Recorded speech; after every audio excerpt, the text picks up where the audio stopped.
सो hey guys, आज हम करने वाले हैं कुल्फी ईटिंग चैलेंज। तो वीडियो में आने वाला है काफ़ी ज़्यादा मज़ा। तो वीडियो को लाइक और चैनल को सब्सक्राइब कर देना। तो चैलेंज कुछ ऐसा है कि जो भी 5 मिनट के अंदर सबसे ज़्यादा कुल्फी खा पाएगा उसे मिलेगा 50,000 रुपये कैश। तो चलिए देखते हैं इन सारे लोगों में से कौन जीत पाते हैं 50,000 रुपये कैश।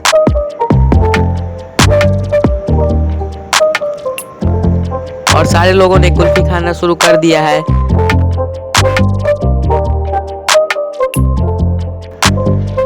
और इस भाई ने 5 मिनट के अंदर जीत चुके हैं 50,000 रुपये कैश।